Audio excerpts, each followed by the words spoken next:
Faster than a speeding bullet, and unlike any other aircraft ever built, it raced the sun and won. Flying at speeds of 2,000 miles an hour, in the top 1% of the Earth's atmosphere, it holds every major speed and altitude record for a jet. You did all of this effortlessly, and that was the feeling you had, that you had control of so much power. It was the world's first stealth aircraft, flying over enemy territory and photographing 100,000 square miles of the Earth's surface in an hour. You were sitting at the very front of that 107-foot-long spear penetrating enemy airspace. You were truly the tip of the sword. If anything went wrong, we would be on the 6 o'clock news. Once shrouded in secrecy, Battle Stations now reveals, using archive film and color reenactments, the covert world of the SR-71 Blackbird.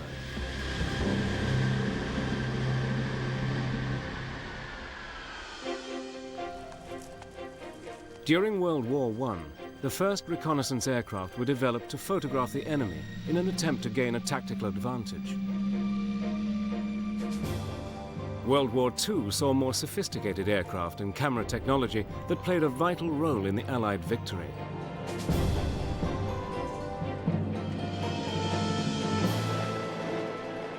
After the Second World War, the world was left with two ideologically opposed superpowers. The Cold War had begun, and the United States wanted to keep a watchful eye on events behind the Iron Curtain.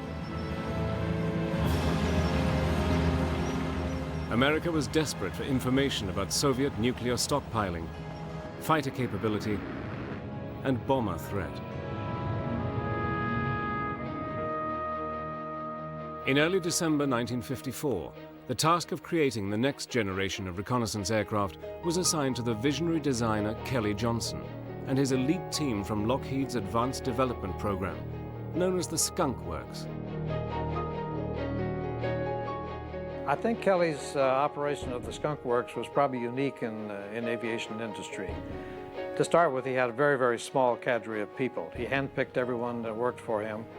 They were swore to ultimate secrecy. There was absolutely no leaks within the system. He was guaranteed of that.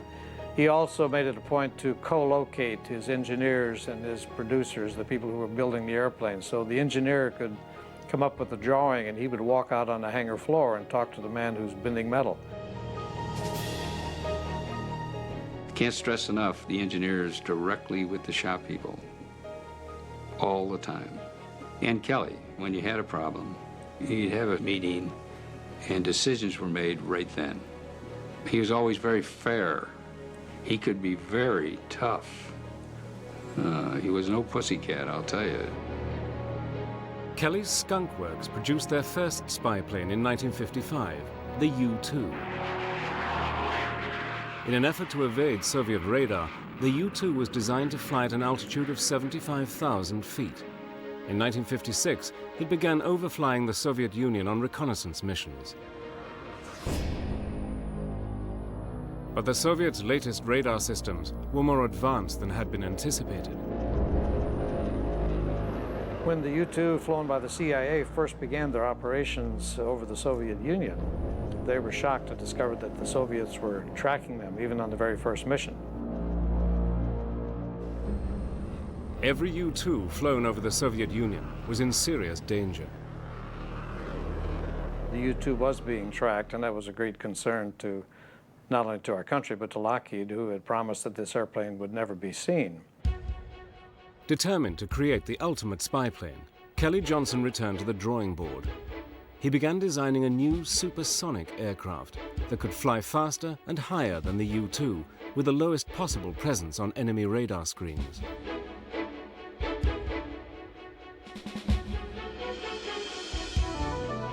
Then, on the 1st of May 1960, disaster struck. A U-2 flown by Francis Gary Powers was shot down by an SA-2 missile.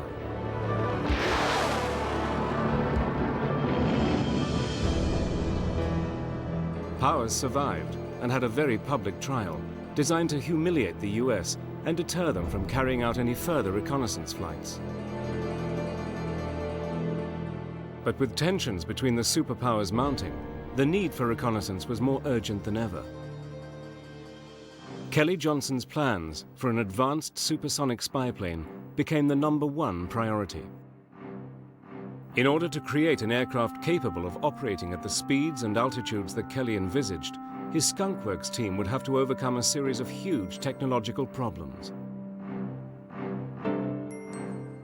And the biggest problem that he was going to face, and he knew this up front, was going to be temperature. The temperatures that the aircraft would encounter at those speeds were phenomenal. It was clear that a traditional aluminium airframe would not withstand these extreme conditions. You could not fly an airplane past 2.6 Mach, and you just barely make it then with aluminum because the airplane had just turned to jelly. The decision was made to build the airframe from titanium. Titanium was both light enough to reach altitudes in excess of 80,000 feet and strong enough to withstand the enormous temperatures generated by Mach 3 flight. No one had ever built an airplane out of titanium. So he had to begin from scratch. We didn't even have tools that you could use to develop titanium and to bend it and to shape it and to make an airplane. So we had to start by designing tools. It was a gigantic undertaking. Creating an aircraft able to cruise at Mach 3 was difficult enough, but the Skunkworks also had to face the challenge of combining this level of performance with the new science of stealth. To avoid features that would create strong radar reflections, the plane had taken on a revolutionary shape.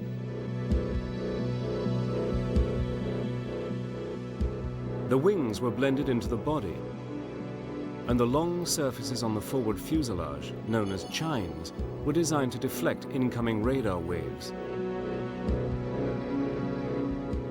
As were the inward-angled twin fins,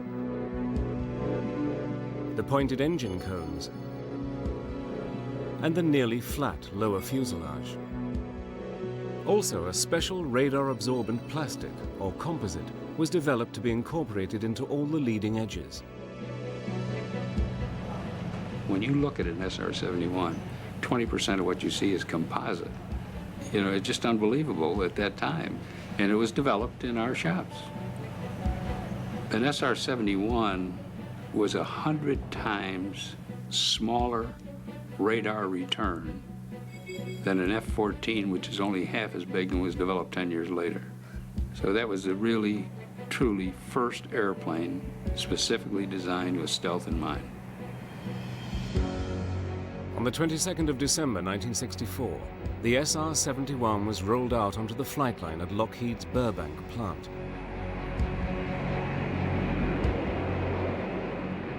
Coated in black, radar-absorbent ferrite paint, the Blackbird, as it became known, was an extraordinarily futuristic-looking machine.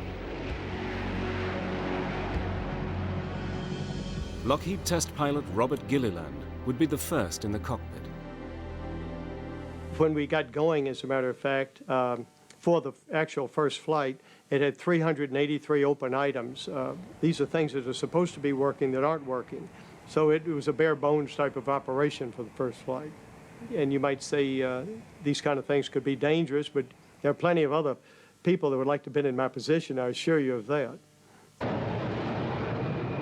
The exhilaration when we made the first engine run and they had those afterburners going in there and that thing is straining against those cables, and I just felt, boy, this is really going to be something.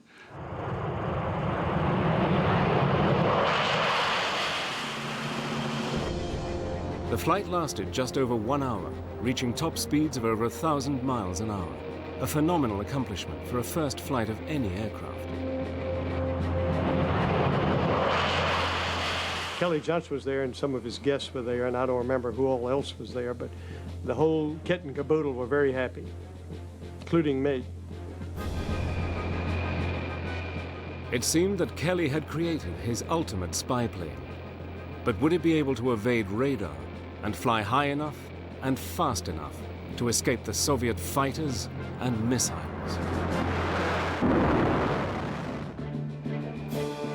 Flying at speeds in excess of Mach 3, at altitudes over 80,000 feet, The SR-71 Blackbird was the fastest and highest flying jet in the world. In 1966, the first SR-71 spy plane was delivered to Beale Air Force Base in California. The first strategic reconnaissance squadron now needed an elite force of airmen to fly it. Well, my first thought was, I sure hope that I'm selected for the program. I mean, that was ultimate, to get selected for the program. In order to qualify for the SR-71, you had to be very good at what you were doing thus far in your aviation career. In fact, you had to be pretty much the best at what you did to be considered as a candidate. Each Blackbird needed 2 crew members, the pilot and the RSO, the reconnaissance systems officer. It was extremely exciting to just to get signed into Beale Air Force Base and to think that you're going to be flying this airplane. You cannot wait. But the selection interviews and evaluations alone lasted a week and included a rigorous physical examination, the same as experienced by the astronaut corps.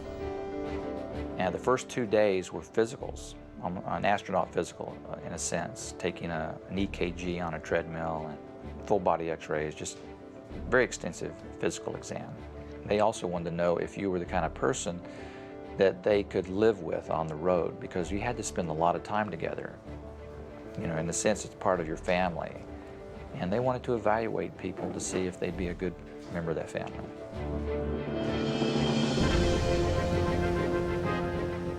The pilot began his actual training with long hours in T-38s and in the SR-71 simulator. The intense simulator sessions tested the crew members to their limits. They basically made it a grueling experience. They would just give me multiple malfunctions to deal with.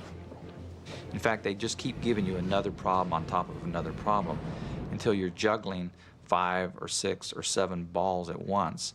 And eventually you have to start dropping them. And they would evaluate how you prioritized which ball do you drop.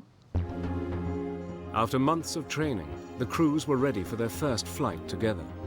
The extreme speed and altitude called for special protection, and this came in the shape of the $120,000 pressure suit. 2 technicians suit you up. You step down into it, you put your arms into it, and it comes up to your back. The boots are separate from the suit, and they're just regular, real combat boots. The gloves are especially handmade for you, and they snap on with little O-rings onto your suit. Then when you put the helmet on, it's quite heavy, and once they snap it down, you hear yourself breathing. For a few moments there, you get some claustrophobia. I did anyway. The suit was designed to have 100% oxygen in the nasal cavity area and then compressed air in the rest of the suit, so that if you were to lose cabin pressure at 80,000 feet or above, the nitrogen bubbles in your system would come out and your blood would boil. So you need some kind of an environment around you. That's what the pressure suit provided. Suited up, the pilot and RSO are ready to be escorted out to the aircraft for their first flight together.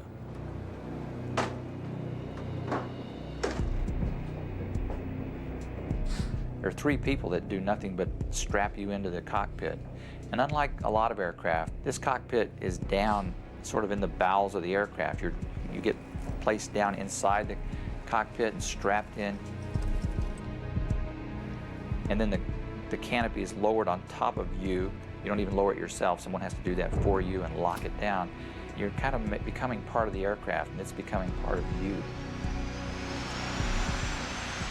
A shot of triethyl boron gas ignites the fuel, and the J-58 engines are started.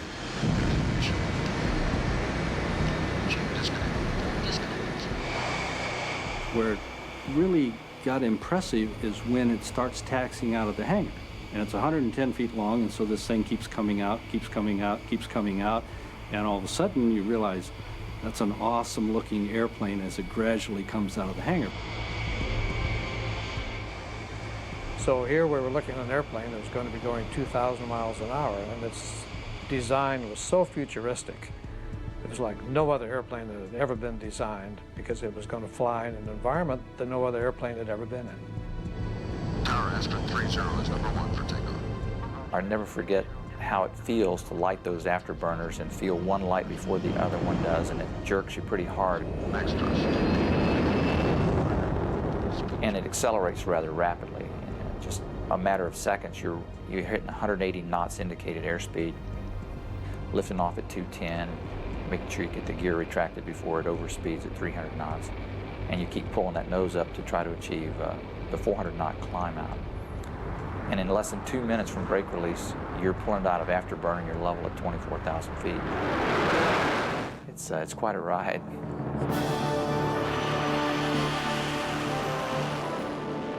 I remember the first time I took the aircraft up to speed and to altitude, I went through Mach 1, and then I approached Mach 2, and it went through Mach 2 without the slightest indication of any problems, and I marveled at that. And then it rolled right on through Mach 3. Of course, none of us had ever been that fast before, but you did all of this effortlessly. And that was the feeling you had, that you had control of so much power on this aircraft that it was almost limitless. As the SR-71 accelerates through Mach 3, the triple sonic boom is followed by a blast of heat radiating from its black skin that reaches temperatures of 1,100 degrees. It truly flew through the air like a hot knife through butter. It really did. So it was pointy on every end, but it had elegance. But it was an elegance that was designed for performance. After 10 months of grueling training, the SR-71 crews were ready to go operational. Flying over heavily defended areas in enemy territories would push both the aircraft and the crews to their limits.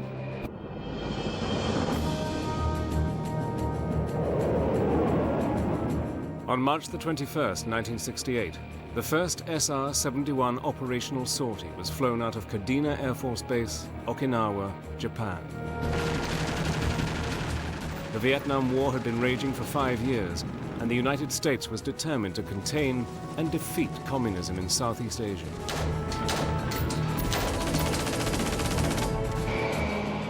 The role of the SR-71 would be to gather photographic and electronic intelligence of their enemies. They would fly daily over territories where one mistake could cost the lives of the crew and provoke an international incident.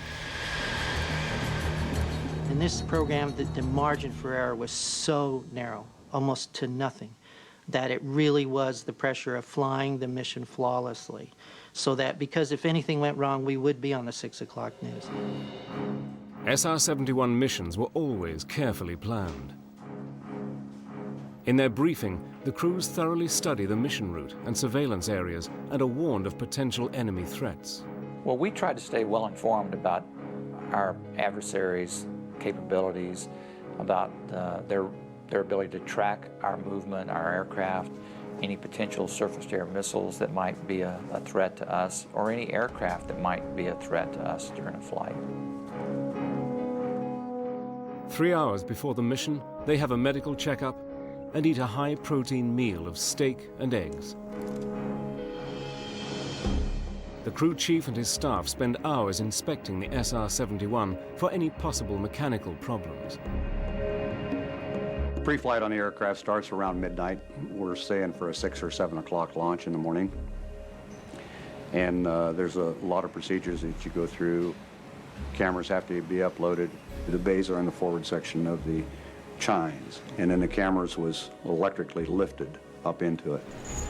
We always loaded a light load of fuel for the mere fact that it's a lot easier on the airframe, it's a lot easier on the tires, the landing gear, and so forth like that. There was always excitement in the air, electrifying. Every time you fly the airplane, everybody was keyed up. Everybody did their job and did it extremely well and took it very, very seriously. Everybody worked together, and it was a team effort, and everybody knew that they was striving for that one thing, and it was perfection. The SR-71 demanded it because there was no room for error. When you get ready to launch the airplane there, things are happening so fast that you send the airplane off, and of course you're going to be concerned about whether or not it's going to come back. You're constantly thinking whether everything is correct or not, and those questions kind of creep into your mind.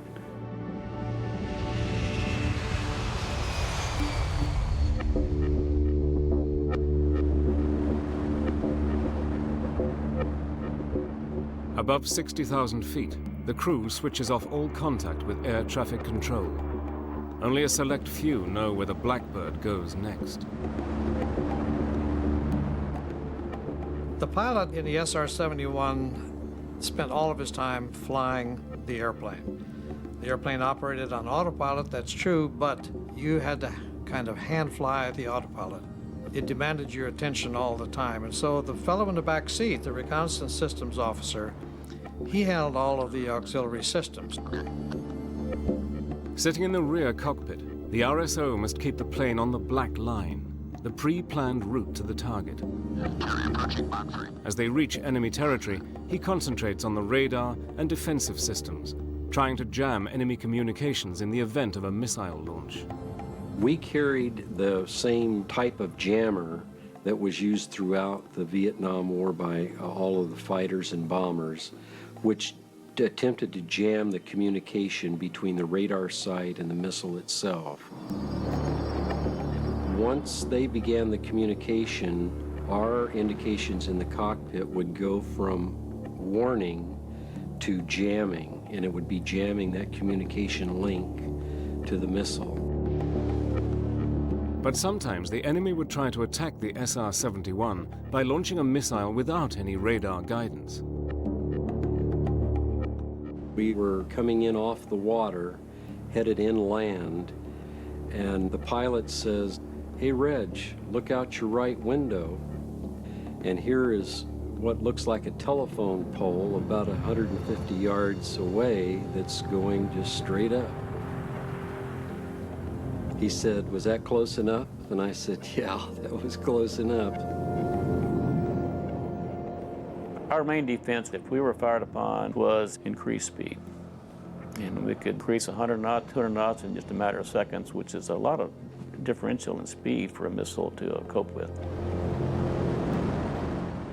Approaching the target area, the RSO concentrates on operating the high-tech surveillance equipment.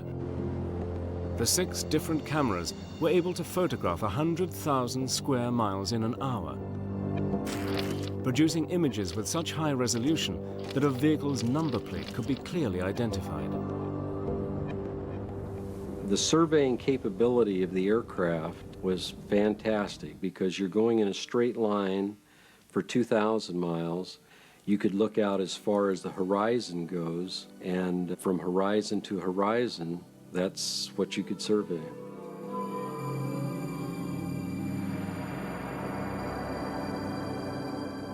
For the crews flying in the top 1% of the atmosphere, it gave them a unique perspective on the world. The first thing that you notice that's phenomenal is the change of the sky color. At about 60,000 feet, the sky turns a deep indigo steel blue that is so mesmerizing. You just want to look at it. It's fascinating.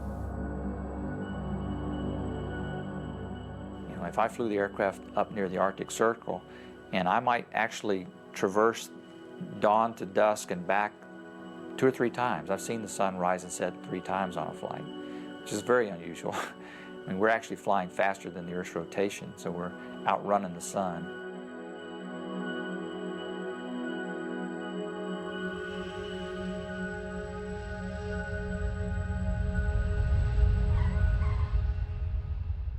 On landing, the highest priority is to download the cameras, known as sensors, as quickly as possible.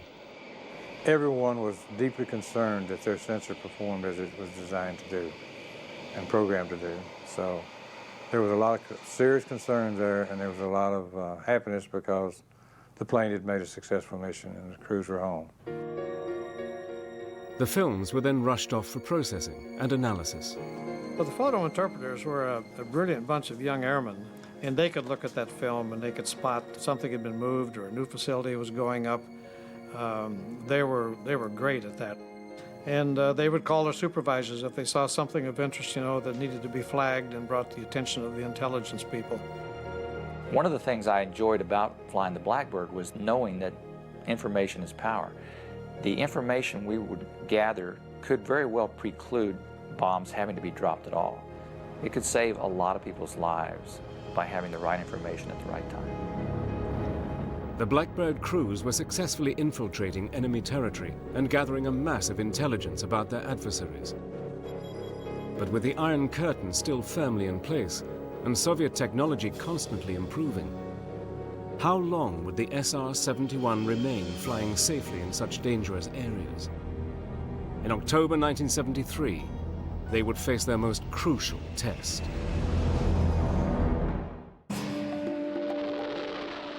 In the early 1970s, the world's attention focused on the Middle East. Tension between America's ally Israel and her Arab neighbors was reaching breaking point. On the 6th of October 1973, Soviet-backed Egypt and Syria attacked Israel and made dramatic territorial gains.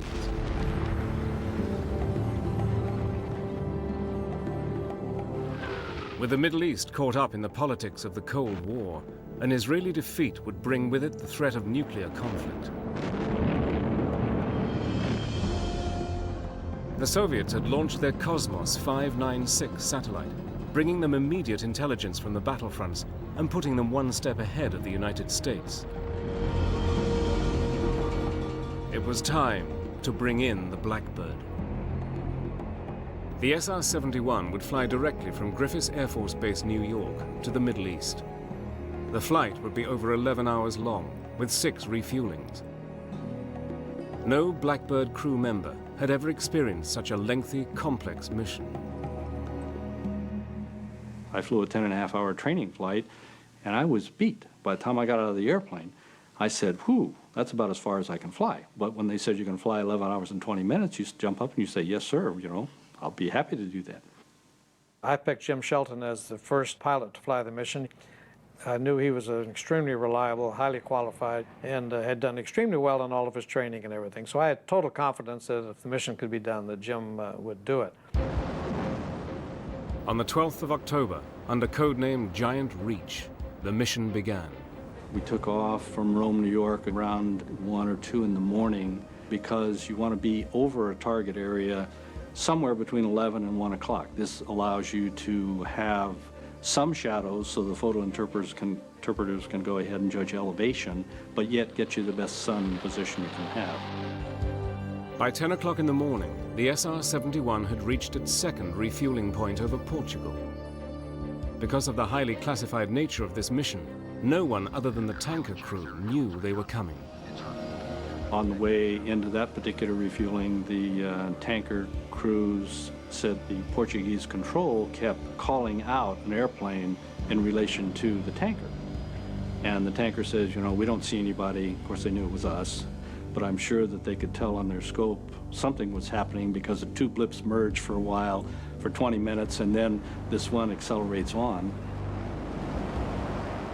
Jim Shelton approached the Egyptian coastline. The Egyptians were well equipped, with their Soviet allies constantly replenishing their supplies. Russia was developing the SA-5, which was a missile that would go up above, well above your altitude and come back down at you. And yes, that was a concern. With 160 SAM missile sites, many secretly commanded by Soviets, and sophisticated radar tracking systems, they were on full-scale alert, watching the skies for any enemy infiltration. As soon as we got into range of the Egyptian SAM sites, they started tracking us. The Egyptians, alerted to an unidentified aircraft appearing on their radar systems and presuming the plane to be either Israeli or American, scrambled to launch their surface-to-air missiles. 80,000 feet above them, traveling at a speed of over Mach 3, Jim Shelton's Blackbird was gathering thousands of feet of film, capturing the extent and whereabouts of the Egyptian military forces. You had the radar receiver in the back cockpit. Gary could tell me that, yes, now we're being tracked by some SAM missile. We need to do something. So at that particular point, we would jam, we would speed up. By the time the Egyptian missiles were ready to fire, the SR-71 had already cleared their airspace and was speeding towards Israel. But the heavily armed Israelis also had no knowledge of this covert Blackbird operation and immediately went on full alert.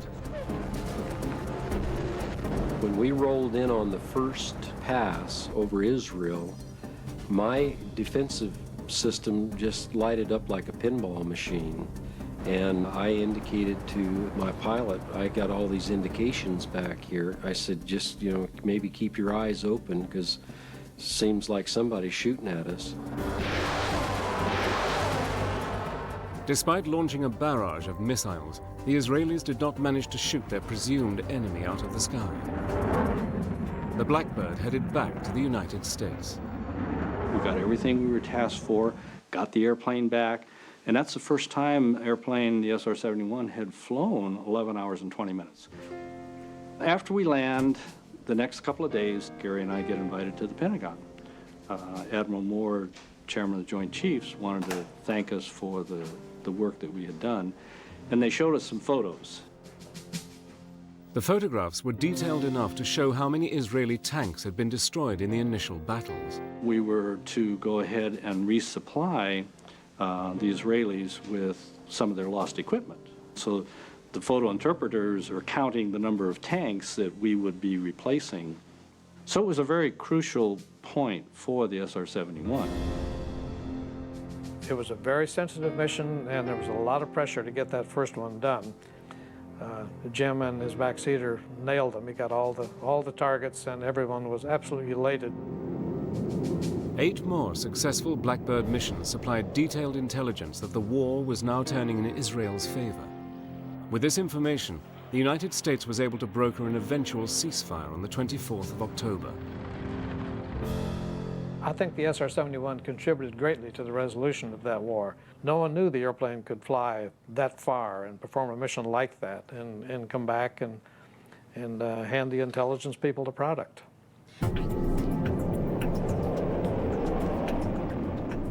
The Blackbird was also a record breaker. On September the 13th, 1974, Kelly Johnson's SR-71 flew across 7 time zones from London to Los Angeles in a race with the sun, taking just 3 hours, 47 minutes, and 39 seconds. For the record-breaking flight, I was over at the FAA Control Center, and the controller, a huge screen, and he said, here's a 747 coming out of Phoenix. And it'd go blip. Blip. It moved about ½ inch or ⁄4 inch. He said, okay, get ready. Here comes the SR-71 out of Canada. And it goes, brrrt, and there goes my antenna, brrrt, there goes Idaho. and get ready, boom! And it almost blew us out of the way because he was right overhead. And he was starting to decel, but he managed to blow the windows out of Zaza Gabor's house in the Hollywood Hills. In the same year, the Blackbird had flown a record-breaking flight from New York to London. 52 years earlier, Charles Lindbergh had flown approximately the same distance in 33 hours. The SR-71 made the flight in 1 hour, 55 minutes, and 42 seconds. But the SR-71 would soon be needed in a more serious capacity. Another Soviet-backed Middle Eastern enemy was on the warpath and was determined to humiliate the United States. There would be no better way than to shoot the SR-71 out of the sky.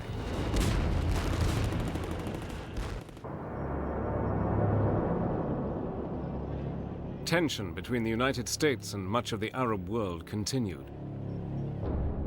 In 1972, the revolutionary leader of Libya, Colonel Muammar Gaddafi, announced that he was giving aid to terrorist organizations in Europe and the Middle East. He issued repeated threats to America and indicated that those who crossed the Gulf of Sidra would be crossing a line of death. By the spring of 1986, worldwide terrorism had reached unprecedented levels. President Reagan's patience was wearing thin. Gaddafi deserves to be treated as a pariah in the world community. We call on our friends in Western Europe and elsewhere to join with us in isolating him. If these steps do not end Gaddafi's terrorism, I promise you that further steps will be taken. Then, on the 5th of April, 1986, a bomb exploded in a West Berlin disco. Among the 232 casualties, 2 American servicemen were killed.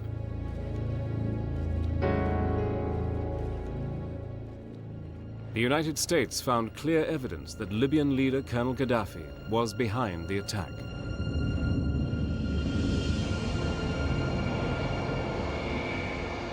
At RAF Mildenhall in England, SR-71 pilot Brian Shule knew that they were on course for retaliation.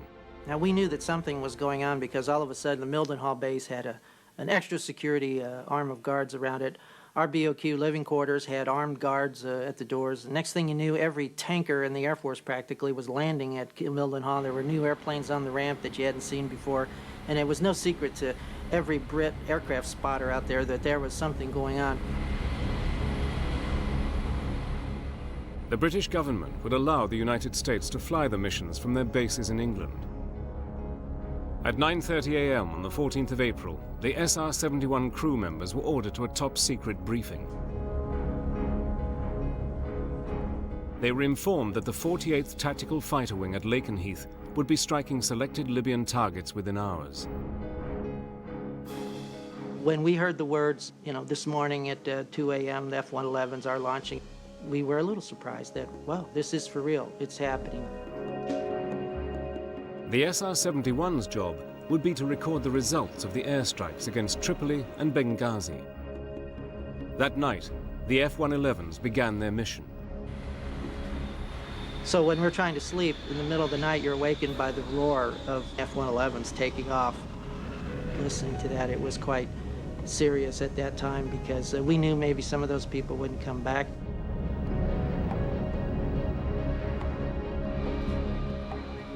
By the time the SR-71 crews arrived to prepare for their mission, the F-111s were already bombing Libya. My fellow Americans, at 7 o'clock this evening, Eastern Time, air and naval forces of the United States launched a series of strikes against the headquarters, terrorist facilities, and military assets that support Muammar Gaddafi's subversive activities. Today, we have done what we had to do. If necessary, we shall do it again. The 111s had a number of targets to take out missile defenses, sites and things, but also all the terrorist training camps, and to really hit Gaddafi's headquarters, basically, to really show him that we're going to come right into his backyard. Our job was to come and assess everything that was done, gather pictures and target data for maybe succeeding strikes. Flying in directly after a bombing raid, the crews could expect Libya's sophisticated air defense network to be on full alert and eager to retaliate. We were subsonic off Land's End, getting ready to get to the tanker, and we saw the string of F-111s coming back. And my backseater, Walter, was counting the planes as they came back and passed us. And he came up one short. And he knew that somebody had not made it home, and we were very sad in the cockpit at that time before we even started that we had lost an entire crew. But yet, it gave us more resolve.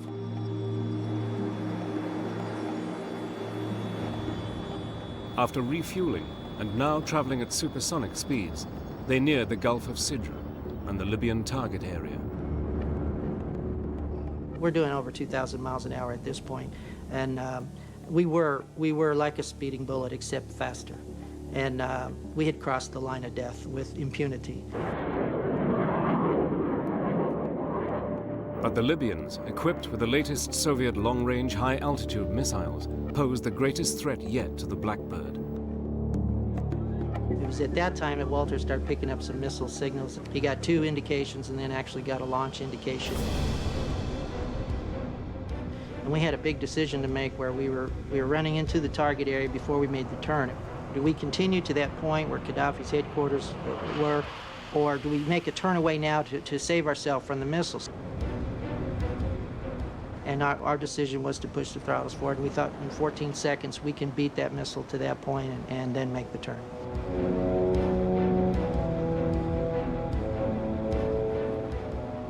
Made the turn, went feet wet, got to the coast, and I will tell you, that was probably the fastest I've ever seen the SR-71 fly. They'd outrun the missile, gathered the photographic intelligence, and were now heading away from the danger zone. Walt said, okay, you can pull it back now. My hand was still locked in the forward position there. We were seeing Mach numbers that were a little scary, that we had not seen before, and the jet did it effortlessly. The intelligence photos that were brought back clearly showed that the bombing mission had been a success. It was decided there would be no need to risk more American airmen's lives over Libya with further bombing. We brought back the confirmation of to whether we needed to go in again or not, what we had really done, where their defenses were, what they really had. But we made a statement to Gaddafi, and if you'll notice, you remember, you didn't hear a lot from him for a long time after that. But despite the success of the SR-71s over Libya, its days were numbered. At the end of the 1980s, it was decided that the cost of operating the SR-71 was no longer sustainable. The Blackbird program was terminated. From now on, all American surveillance would be carried out by satellites. The reason that was given was that it was too expensive. Well, it's reconnaissance. That's sometimes that can be very expensive. And if you don't have reconnaissance, you're pretty blinded. And now they like to say that the satellites can do it all. And satellites can do a great deal, and they're magnificent capabilities. But there are things they can't do, and there are things that are unique that only the SR-71 can do.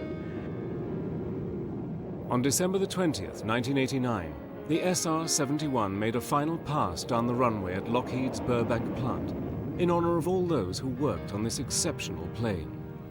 Kelly Johnson was there to pay an emotional farewell to his favorite creation. You can't say enough about Kelly Johnson himself. You know, he was an absolute aeronautical genius. Working for Lockheed, I think he's made the greatest aircraft that ever existed. There's just something about the sleek SR-71 that makes it in a class of one. There is no other. Impressive to the last, the Blackbird set 4 international speed records while being delivered to the Smithsonian National Air and Space Museum. People love a winner. They love when someone is the best in their field. This aircraft was the best in its field. It was the prime speed machine of the world. Every speed and altitude record that it set, it holds to this day. The SR-71 Blackbird served 6 different presidents and saw action on hot and Cold War fronts alike.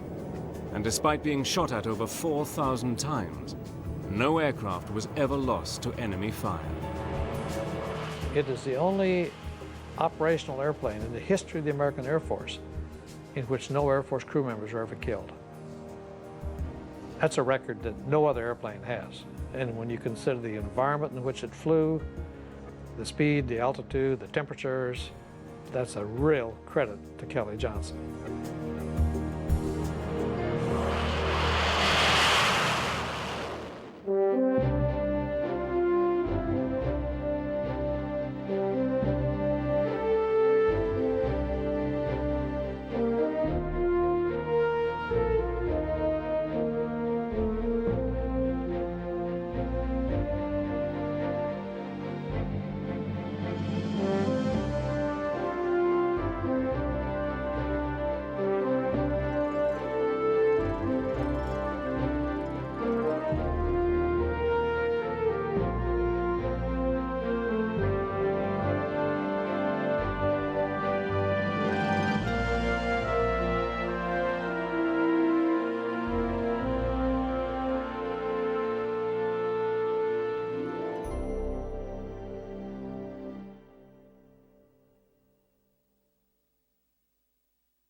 I flew the airplane for almost 9 years, and I initially checked out in early 1957. So I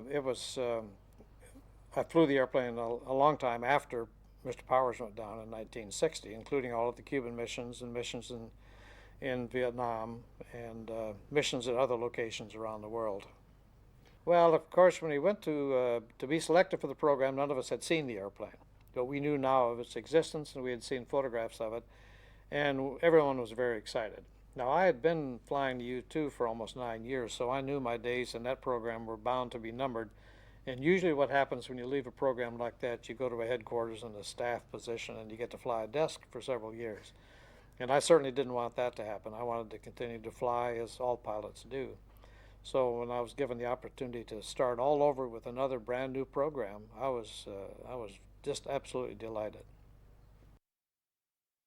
Flying the aircraft in transitioning from the U-2 was quite a radical transition, because the airplane was much bigger, heavier, handled considerably different. The U-2, for example, had a yoke, had a wheel like a multi-engine airplane has, whereas the SR-71 had a stick like most fighters would have. And having been flying in fighters for many years before I got into reconnaissance, I was overjoyed to see a stick in the cockpit instead of a wheel.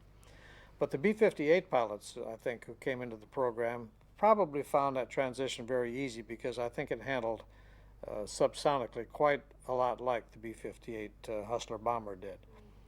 Now, when you transitioned to supersonic performance, then the aircraft became very demanding on the pilot and the backseater, or RSO, Reconnaissance Systems Officer. It demanded all of your attention all the time. You didn't dare spend much time looking at the scenery or watching the world go by. You had to be flying that airplane every second of the time. And in contrast to the U-2, which had subsonic speeds, so it wasn't anything that was too demanding, had a nice autopilot. I've taken naps and written letters and read a chapter in a book when I'm flying the U-2 over the ocean or someplace where I'm not asked to do anything except get from point A to point B. You would never do that in the SR-71. You have to fly the airplane every bit of the time. But again, it's still a very, very honest airplane. I don't think anyone who flew the airplane had any reservations about the nature of the mission or what we were doing with the mission, where we were flying, what our mission objective was, what we were trying to collect, whether it was electronic intelligence or whether it was photo or radar. We had all those systems on board the airplane, and so we had multiple targets that we were looking for, and some of them involved overflights and some of them involved peripheral work. And I don't think anyone was really concerned about that aspect of the mission at all. In fact, it used to be rather enjoyable when MiGs would be launched to intercept the SR-71, because they delighted in trying to do that. They would love to have been able to shoot down an SR-71. Of course, they never could. But you could see contrails of the MiGs when they were scrambling and coming up, and it was kind of like tweaking the lion's tail. You could just ignore them and watch them fall out of the sky and just press on with the mission. So in that sense, it was a little bit of entertainment for us. Flying the aircraft at Mach 3 was almost disappointing, because there was no particular sensation of speed. You were too far above everything to get a sensation of speed. The most impressive thing going on would be watching the instruments and seeing what an amazing Mach number you would just pass through. I remember the first time I took the aircraft up to speed and to altitude. I'd been supersonic before in a number of airplanes, but all of a sudden in this aircraft I went through Mach 1, and then I approached Mach 2, and it went through Mach 2 without the slightest indication of any problems, and I marveled at that. And then it rolled right on through Mach 3. And of course, none of us had ever been that fast before, but depending upon the airplane that particular day, if it was a nice day and the airplane was nice to you, why, you did all of this effortlessly. And that was the feeling you had, that you had control of so much power on this aircraft that it was almost limitless. And when you got to the desired speed and altitude, you actually had to throttle back. And you'd be cruising at 2,000 miles an hour with the throttle way back from its normal full power climb performance. So the impression you had is that you just had a vehicle with unlimited power and speed potential.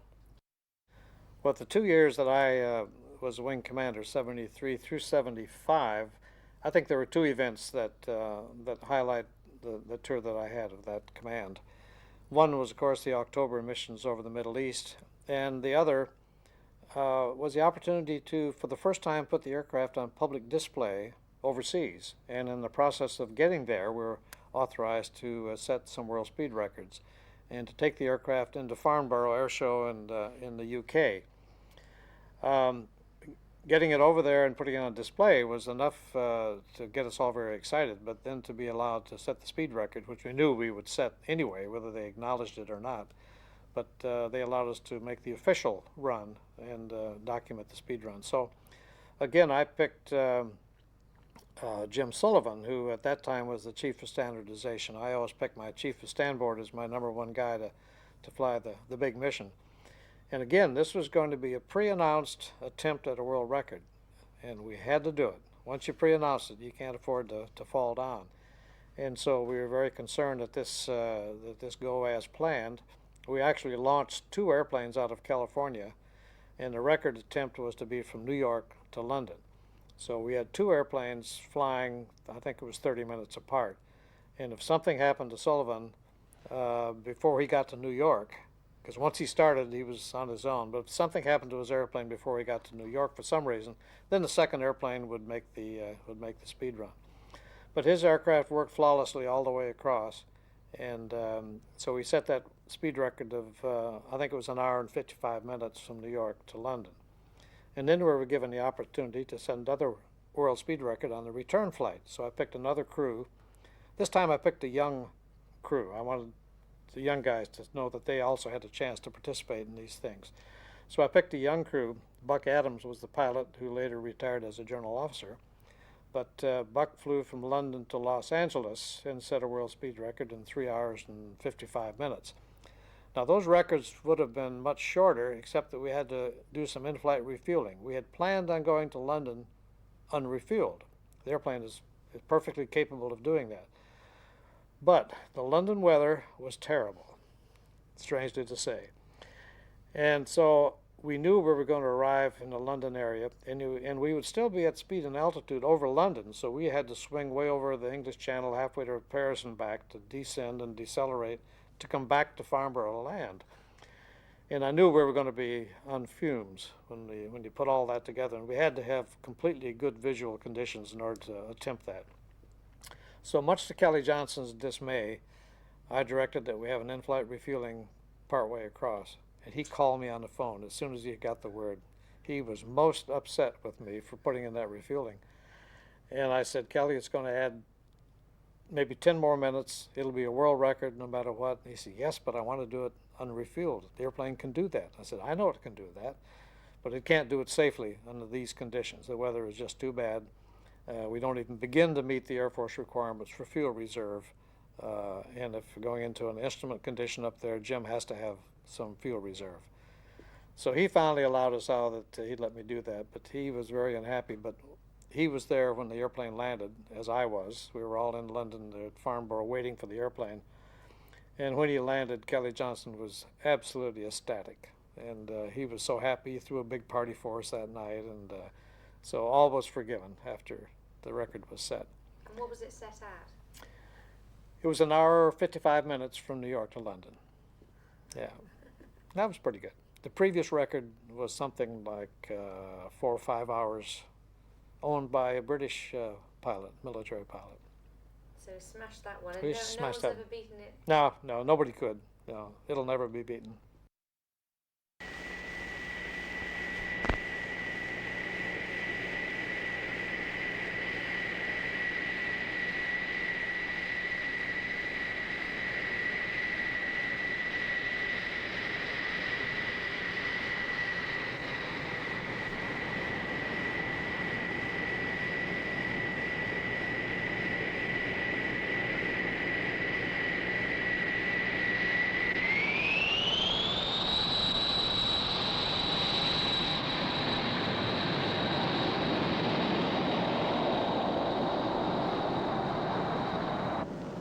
A United States Air Force Strategic Air Command weapon system.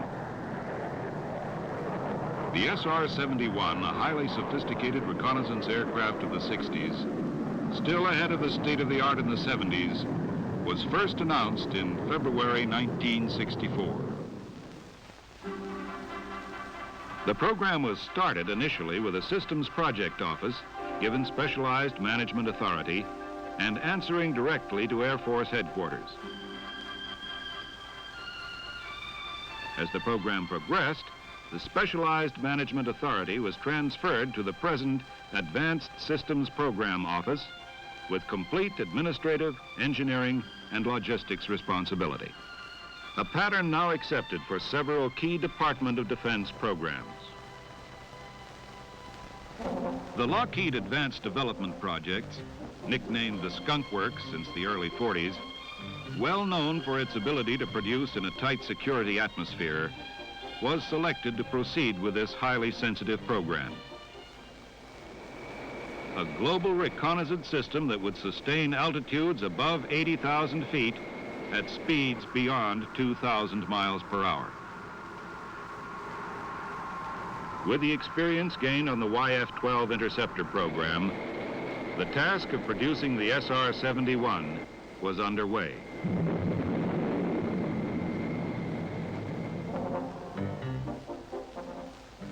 The airframe and systems design was rapidly finalized. Engineering drawing release moved into high gear. Titanium, a light, high-temperature resistant metal, was selected to endure the torturous environment of triple sonic flight. A shop workforce, already skilled in working with titanium, was expanded as production tooling and assemblies take shape. Ship number 1 moved into final assembly. Soon another milestone is reached. Maintaining tight security and under the cover of darkness, serial number 950 leaves the assembly plant. The convoy delivering the first airplane arrives at the flight test facility.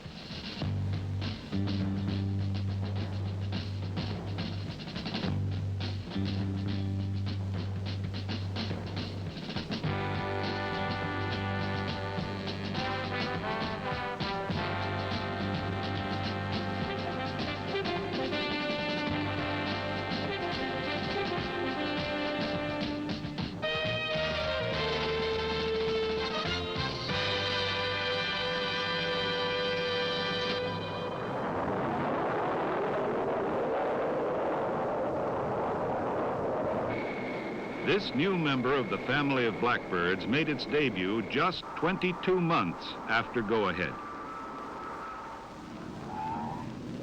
Production aircraft scheduled for evaluation soon arrived at Edwards Flight Test Center. Almost concurrently, Lockheed and Air Force flight test efforts proved the airplane and systems. Meanwhile, facilities at Beale Air Force Base in Northern California were being readied to receive SAC's new Mach 3 Plus aircraft. A new team was being formed. Members were arriving on base daily. The Lockheed ADP Field Engineering Support Group, formed early in the test program, arrived at the operational base, consisting of a small group of engineers, logistics, and systems personnel. Equipped with fast response procedures, they brought the manufacturer's entire support as close as the commanding officer's telephone. The Physiological Support Division was busy processing flight crews selected from the many highly qualified volunteers from throughout the Air Force. Personnel were scheduled into training. Animated aids familiarized students with the internal workings of the engine and system components. Functional aids utilizing actual airplane parts are used to develop operational and maintenance skills. Indoctrination with the spacesuit life support system required by the crew provides the newly assigned team members with first-hand information relating to the SR's hostile operating environment. Transition to the SR was rapidly being accomplished. With introduction to the flight simulator, the goal of flying the Blackbird is in sight. Flight crews experience the operation and performance of the airplane and reconnaissance systems in a realistic simulation of flight. Flight crew and maintenance training was proceeding on schedule.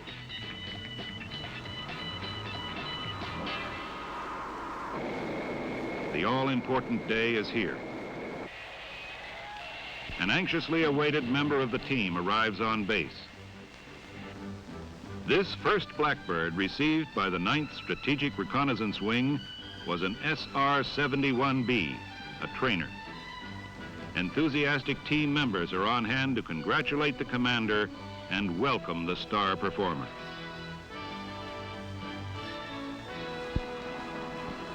The pace quickens. Additional aircraft arrive.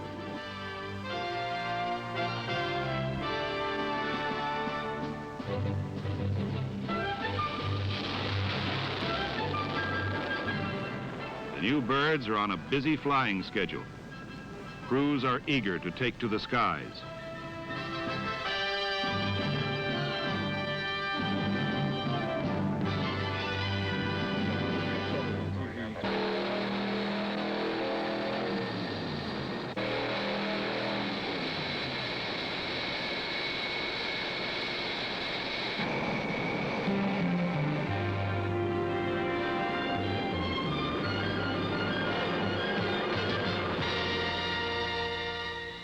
The SR's dagger-like shape is thrust through the sky by more power than 45 diesel locomotives.